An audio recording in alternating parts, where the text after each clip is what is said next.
All right, let's dive right into this explainer. Today, we're unpacking something honestly pretty fascinating and totally unexpected. We're looking at a raw moment of sportsmanship between two guys sitting on opposite sides of football's biggest rivalry. We spend so much time obsessing over tactics and goals and transfer rumors, but sometimes the most impactful moments in sports happen completely off the pitch. So grab your mental notepads, because the way this story unfolds, it's literally a masterclass in empathy and navigating the media. So, picture this: the absolute, glaring, unforgiving spotlight of global football. Now, ask yourself, what actually happens when the sport's most intense club rivalry collides with a teenager who is standing right dead center in that spotlight? Well, it's a recipe for immense pressure.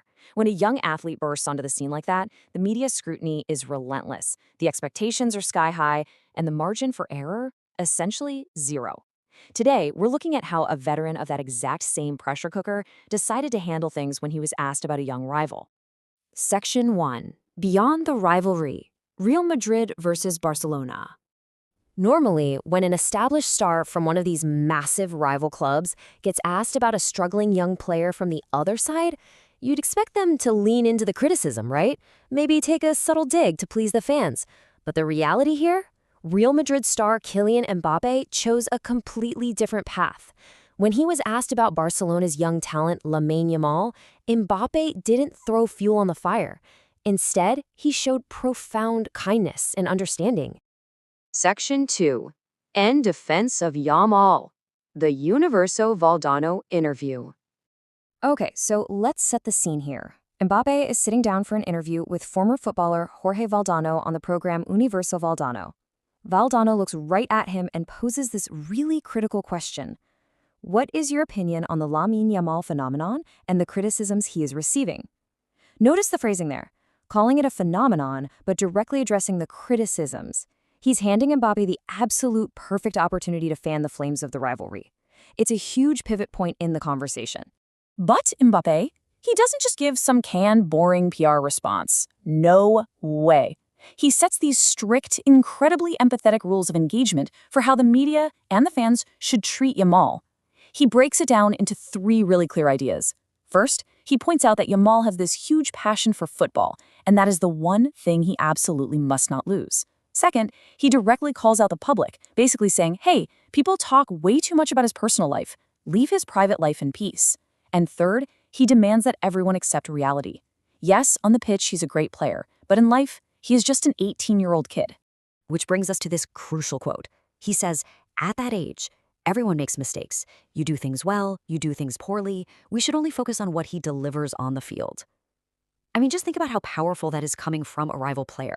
Mbappe is insisting, reminding all of us really, that an 18-year-old is going to have wildly varying levels of success as they grow up, both personally and professionally, and that our judgment, it should stay strictly 100% inside the white lines of the football pitch.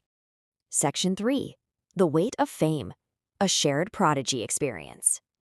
Now, you might be wondering, why is Mbappe uniquely qualified to offer this specific defense? Well, because Kylian Mbappe himself became a global football star at a remarkably young age. He intimately knows the crushing weight of that early fame, having millions of eyes on you before your brain is even fully developed. And Lamine Yamal? He is living that exact same reality right now. An 18-year-old navigating intense fame and public criticism. So Mbappe's defense isn't just polite, it stems directly from a very deep, very real lived experience. He's basically laying out a blueprint for human development here, reminding us of the natural growing process that everyone has to go through, whether you're a prodigy or not. Step 1 is simply experiencing life. Doing things well and inevitably doing things poorly. Making mistakes is literally part of the design.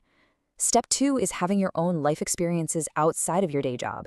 And step 3, the ultimate goal, is the player learning what actually works for him individually.